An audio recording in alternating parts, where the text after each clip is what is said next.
Es ievadam padalīšos ar savu pieredzi. Pagājušajā nedēļā, visu nedēļu kopā prezidenta delegācijā mēs Silīcija ielā tikāmies ar uzņēmumiem,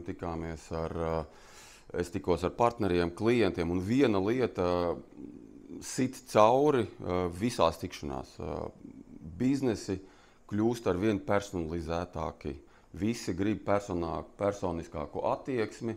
No apmācībām mēs ejam uz individuālo problēmu risināšanu, no lekcijām uz kopēju darbošanos, coachingu. Un, tāpēc šodien es padalīšos varbūt ar tādām 5 atziņām no savas pieredzes, kas, manuprāt, jums kā personāla atlases cilvēkiem un ne tikai varētu palīdzēt saprast, kādus tad kursus meklēt, kādus ekspertus piesaistīt un ko no viņiem var sagaidīt. Ja? Bet vispirms ļoti ātri par savu pieredzi. Es esmu studējis Latvijas Universitātē, mana akadēmiskā pētniecības tēma ir tāda ļoti aizraujoša, saucās sociālu sistēmu pašorganizēšanās. Kam būs interesi par šo tēmu obligāti? Uzaiciniet mani uz kafiju, es gribēšu par to daudz parunāt. Ja? Esmu strādājis daudz dažādos uzņēmumos, un tajā skaitā pēdējo 15 gadu laikā esmu daudz ieguldījies izglītības zināšanas lietās. Es esmu veidojis tādu zinātkāras centru Zino, varbūt kādi zili brīnumi, vesels 5 esmu taisījis. Cēsīs man pēdējais lielais projekts bija kosmosa izziņas centrs. Esmu zondes laidis, šitā mana bilde, nu ne mana, jā, bet raķetes būvējis. Es esmu piedalījies arī Eiropas kosmosa aģentūras astronautu atlasē. Un pateicoties tai pieredzēji, es kopā ar Eiropas kosmosa aģentūras bijušo Human Resource vadītāju, kas 30 gadu laikā atlasījis vairāk nekā tūkstošiem, viņš pats saka 15,000 intervijas viņiem bijis 30 gadu laikā ar cilvēkiem. Ar viņu kopā mēs esam izveidojuši tādu digitālo karjeras asistentu, ko mēs vairāk priekš Amerikas tirgus taisam. Tā kā viss, kas saistīts ar Human Resource, ar cilvēku resursiem, apmācībām, man ir diezgan plaša pieredze, tā skaitā ar inovāciju ieviešanu uzņēmumos. Jūs droši vien esat redzējuši ļoti daudz no šīm metodikām, Lean Six Sigma, Just in Time, Agile, Kaizen, Total Quality Management un tās metodikas, ko organizācijas izmanto, viņas ir šeit ar šo vienu slaidu droši vien nepietikt. Ja? Viņi ir simtiem. Es pieļauju, ka jūs zinat pat tādas metodikas, ko es pat neesmu dzirdējis. Ja? Bet viņām visām ir kaut kas vienāds, vai ne? Kā jums liekas, kas tas ir? Aplītis. Ļoti labi jūs arī pamanījāt. Jā. Es savā laikā, jau es tikko secināju 30 gadus, esmu jau biznesā, es esmu saskāries ar visām no viņiem un vēl par dažām, ko es neieliku slaidā, jo tad būtu pārāk daudz. Ja? Un viena lieta visās viņās ir kopēja. Lai kā jauns kāds izgudrotājs vai biznesa guru, lai ko viņš izdomātu kādu jaunu nosaukumu, pašos pamatos viss ir ļoti vienkārši. Ir jāsaprot, ko mēs gribam mainīt, kas to traucē un kā to izdarīt. Ne? Mērķis, problēma, risinājumi. Mērķis, problēma, risinājumi.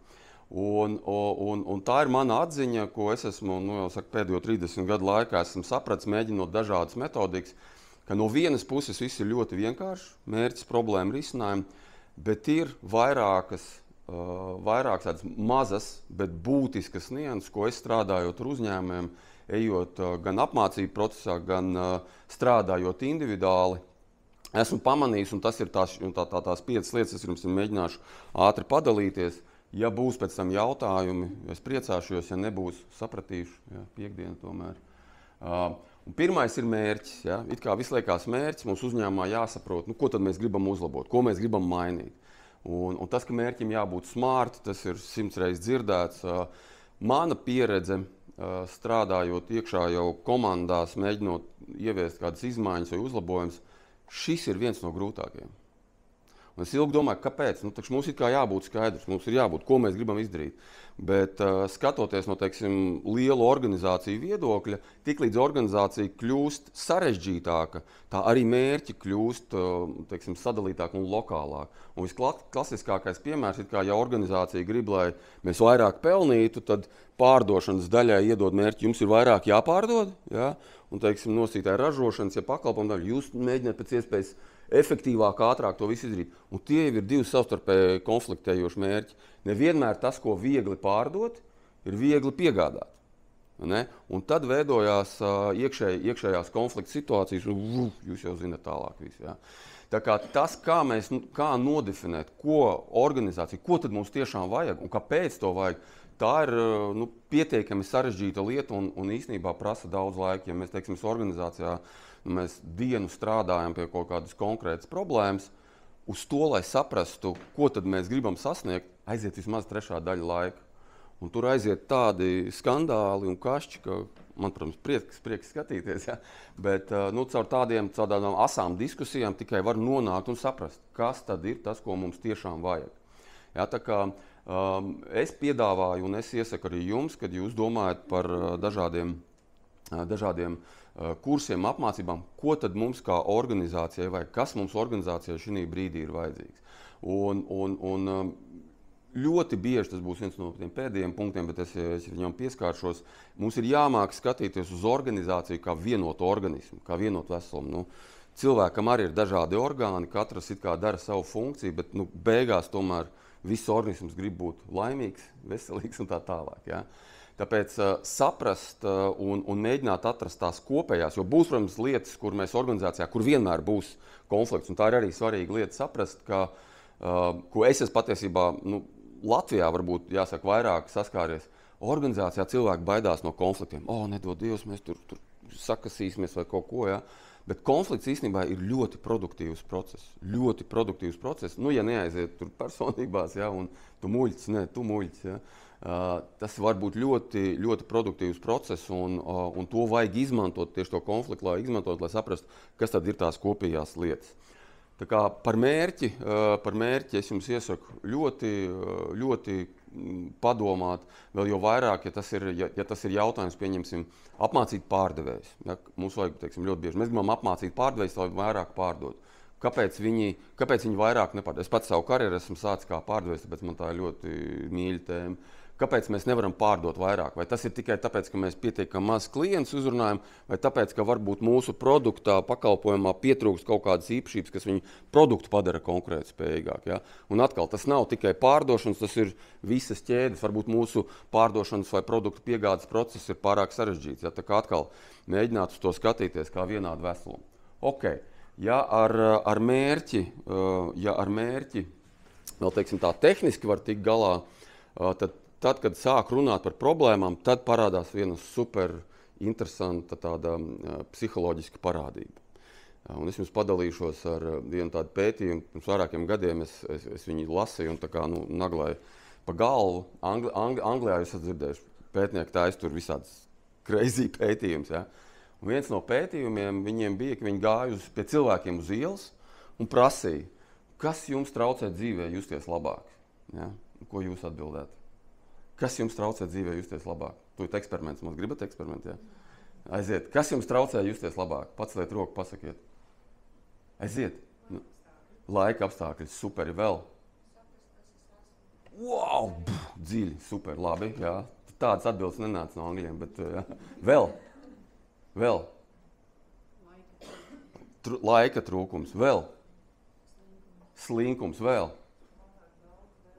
Labi, jā, vēl. Miegs par maz. Vēl. Jā, ok. Un atbildes bija ļoti daudz, bet tām atbildēm visām bija kaut kas kopīgs. Un kā jums liekas, kas tur varētu būt kopīgs? Tām problēmām, ko cilvēki definē. 80% gadījumu jūs vēl tā ļoti kvalitīvi tās problēmas nodefinējat, ja? Bet Anglija atklāja, ka 80% gadījumu problēmas par problēmu ir atbildīgs kāds cits. Sūdīgi laika apstākļi. Ja. Priekšnieks vainīgs, man tur alga pa mazu. Ja. Restīvi, ir ārējie tās problēmas, tiek definētas kā ārējas apstākļus. Un tad es to tā paskatījos, un man jau tāpat ir. Ja, tur, kā saka, sūdīgi laika apstākļi, valdība, maitas, tur vēl kaut kas. Visur kaut kur vairāk tie ārējie apstākļi. Tikai, te arī 20% bija, ja, tur saprast sevi, ja, vēl kaut kas. Ja. Un tad, kad uzņēmumos iet iekšā definē, kas tad mums traucē sasniegt tos mērķus, atkal tieši tāpat psiholoģiskā problēma. Cilvēki vairumā meklē vainīgos kaut kur citur. Mums nav budžets, mans priekšnieks ir, ja ne muļķis, tad nesaprot, ja? Kolēģi man tur slinki, vēl kaut kas. Es tagad, kā saka, dramatizēju, bet tā ir ļoti liela psiholoģiska problēma. Paskatoties dziļāk, gan jūs arī esat psiholoģiju mācījušies, es esmu gājis vēl pat dziļāk līdz neirozinātnē. Un tam ir pamatojums. Tad, kad mēs kā cilvēks veidojamies pirms vairāk nekā 200,000 gadiem, mūsu izdzīvošanas pamatā bija visu laiku pamanīt, vai mums kāds neuzbrūk, vai kaut kāds neapēd, vai kā saka, neatņem sievu, ja, vai mantu. Ja, un visu laiku bija kaut kas slikts ar mums var notikt. Tāpēc mēs esam dabīgi, mums smadzenēs ir izveidojušies tie neironu tīkli, kas visu laiku meklē kaut kur ārpusē kaut kas slikts. Ja. Skatīties uz sevi iekšienē, mēs pēdējos varbūt 500 gadus varbūt esam no tiem 200,000 gadiem. Lūk, tas, ka mēs kā cilvēki mēģinam meklēt problēmas kaut kur citur, tas ir dabīgi, bet to var mainīt. Un tas atkal strādājot iekšā uzņēmumos, tas prasa laiku, lai mēs visas tās problēmas, kur ir kāds cits vainīgs uz ārpus, tās pašas situācijas mēs mēģinam iekšēji nodefinēt mūsu atbildībā. Nevis sūdīgi laikapstākļi, bet man attieksme, vai man nav apģērbs pareizais, ja, lai ietu ārā. Ja. Nevis stulbs priekšnieks, bet es nemāku priekšniekam pārdot savu ideju. Ja. Nevis mums nav budžeta, bet es nemāku atrast resursus, lai to varētu realizēt. Ja, un tas prasa diezgan lielu tādu arī piepūli, darbu komandā, lai teikt, ne, šī ir atkal, tā ir ārēja problēma. Ja, un sāks, jā, pareizi, jā. Un tas dara brīnums. Tas patiesībā dara brīnums, tiklīdz mēs komandās varam to iemācīt un pieredināt to, ka ir jāsās uz to, kas ir mūsu atbildības jomā. Vienmēr būs pa maz naudas, vienmēr priekšnieki gribēs vairāk, vienmēr būs konkurenti vainīgi un tā tālāk. Ja. Ko es tagad varu darīt? Tā ir tāda varbūt otrā atziņa, nevis meklēt, kur kādi citi vainīgi, bet fokusēties uz iekšu. Trešā lieta - definēt vienkārši problēmas, tas ir labi. Un man ir bijuši tādi klienti, kas atnāca, man liekas, es nezinu, vai Sagija atcerās, bet bija viens finanšu uzņēmums. Viņi mūs uzaicināja, tāpēc, ka viņi jau tur bija izdarījuši kaut kādu darbu, analīzi. Viņi atnāca, mums ir problēmas, mums vajag risinājumu. Viņi man ieveda telpā, viņi bija mazāk, kaut kur varbūt trešā daļa no šīs telpas, bet visas telpas sienas bija noklātas ar lieliem post-itiem, un uz katra post-it bija kaut kādas 20 problēmas nodisinētas. Viņi tā lepni, kur ir mūsu problēmas, palīdziniet mums tagad šito atrisināsies. Good luck. Problēmu vienmēr būs daudz, pat ja viņas ir labi nodefinētas, tas ar to vēl nepietiek. Jebkurā organizācijā, jebkurā sistēmā vienmēr būs viena vai divas problēmas, kuras nosaka un ietekmē pārējās. Cēloņu seku atkarību. Vienmēr būs kaut kāds lielāka problēma, kas pēc tam ietekmē pārējās. Un tas ir ļoti interesants process, kad mēs jau ņemam tās problēmas, kuras mēs esam pareizi nodefinējuši savā atbildības jomā un rokamies iekšā, kāpēc tas, kāpēc mēs darām tā, kāpēc. Tad mēs varam nonākt pie vienām, divām tādām atslēgas problēmām, kuras jau, ja mēs mākam viņas labi atrast un nodefinēt, kā teica ir Einsteins, labi definēta problēma ir daļa no risinājuma. Ja? Jūs šeit redzat problēmu šajā definīcijā? Problēma tāda, ka to nav teicis Einsteins. To īstenībā teica, kāds pēc tam pielicis, to īstenībā teica General Motors dibinātājs Čārls, kā viņš tur bija aizmirs. Ja? Bet tas tā, jociņam. Ja? Tā kā atrast cēloni, atrast tiešām cēloni ir ļoti svarīgs process, kur atkal kopā komandā meklējot, analizējot, tikai to var izdarīt. Ceturtais punkts, ko es esmu bieži saskāries organizācijās. Organizācijas ļoti bieži skatās uz savu darbību kā tādu struktūru. Mums tur ir priekšnieks, tad tur ir vicepriekšnieki, ja, un tad tur ir komandiņas, un mēs redzam organizāciju kā tādu organizatorisko to piramīdu. Ja. Un to ir daudz vieglāk darīt, jo tas arī mūsu smadzenēs, jo mums atkal, skatoties dziļi mūsu priekšvēsturē, mēs vienmēr esam bijuši padoti kādam, vai mēs esam bijuši kādam priekšnieks. Ja? Un tās attiecības, galvenais padotais mums ir dziļi iesēduši, tāpēc to hierarhiju mēs daudz vieglāk savās smadzenēs varam saprast, bet pēc būtības organizācija ir plūsma. Ko tas nozīmē? Plūsma. Mēs kaut ko paņemam, kaut ko un kaut ko iedodam. Ne? Un organizāciju un spēja skatīties uz organizāciju kā tādu plūsmu, jeb procesu, kur mēs paņemam kaut ko iekšēji padaram, pakustinam papīrus turpa šurpa, ja, un mums par to samaksā. Ja. Fantastika. Un spēja skatīties uz organizāciju nevis kā struktūru, bet kā plūsmu, kā procesu, kur struktūra ir vajadzīga, bet struktūra kalpo procesam, nevis otrādi. Un tad, kad mēs redzam procesu, tad mūs esat dzirdējuši par bottleneck principu, ja par šaurās vietas principu organizācijā. Ja? Un tad, kad mēs sākam redzēt organizāciju kā plūsmu, tad mēs vairāk redzam, kur tad mēs bremzējam. Mēs bremzējam atkal pārdošanas tur procesā galā, jeb piegādes, jeb pakalpojuma nodrošināšanas un tā tālāk. Ja? Ir pat tāds jociņš, ka pudelē kakliņš, kur atrodas? Pašā augšā. Un organizācijā kakliņš, kur atrodas? Arī pašā augšā. Ja. Nu, tas bija tāds profesionāls jociņš. Ja. Nu, lūk, tā kā saprast savu organizāciju kā procesu, un arī tas ir tāds domāšanas veids. Un pēdējais noslēdzošais ir, lai es iekļautos 20 minūtēs, ir jautājums vispār visas šīs lietas, kas varbūt apkopo, ir tāda organizācijas iekšējā kultūra. Jūs esat dzirdējuši par 10 mērkaķu eksperimentu psiholoģijā? Jā? Esat, jā? Kurš ir dzirdējis? Ļoti labi. Pārējiem es varu izstāstīt. Jā? Var sakot, reāls eksperiments, jebkurā psiholoģijas kursā par to stāst. Ieliek būrī 10 mērkaķus, jūs man pakuriģējiet, ja es kaut ko kļūdos. Ieliek 10 mērkaķus, tad viņiem atverās lodziņš, parādās banāns. Nu, visi mērkaķi ko? Pēc banāna. Tiklīdz viņi iet pēc banāna, viņus visus aplē ar augstu ūdeni. Nu, viņi nav laimīgi, aizskrien atpakaļ, un tā vairākas reizes, līdz mērkaķi saprot, īstenībā mums banāni negaršo.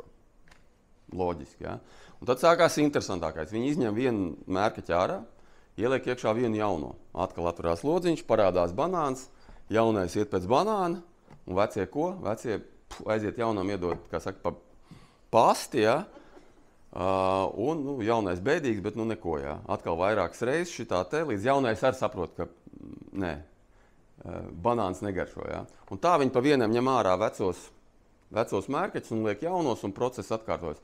Līdz brīdim, kad būrī ir tikai jaunie mērkaķi, kas nekad nav redzējuši augstu ūdeni, bet banāns viņiem negaršo. Un to sauc par organizācijas kultūru. Ja? Un organizācijas kultūrā ir milzīgs spēks.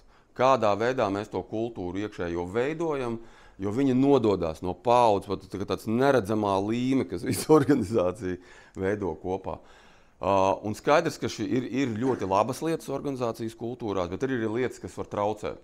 Ja? Kaut vai tas, ka mums bailes ir savstarpēji konfliktēt vai apmainīties ar domām, vai tas, ka mēs nedalāmies ar pozitīvo vai negatīvo pieredzi. Ir ļoti daudzas lietas, kas organizācijas kultūrā ir jāmaina, un to var tikai lēnām pamazām mainīt. Un tāpēc arī mana pieredze pēdējo vismaz 2 gadu laikā strādājot ar uzņēmumiem, ka citreiz pat tev vajag pavadīt vienā uzņēmumā mēnesi vai 2, kaut vai tiekoties reizi nedēļā uz 15 minūtēm, tu satiecies, risinot kaut kādu problēmu, tu vienmēr atgādini, paga. Tā ir atkal ārējā problēma. Ja? Nevis skatāmies, ko mēs varam. Jā. Un tu lēnām garā maini to attieksmi pret to, kā tu skaties uz problēmām, kā tu definē mērķus, kā tu skaties uz struktūrām, jeb plūsmām un tā tālāk. Tā kā šīs ir tādas galvenās atziņas, man liekas, tas arī viss no manas puses iekļāvos perfekti 20 minūtes.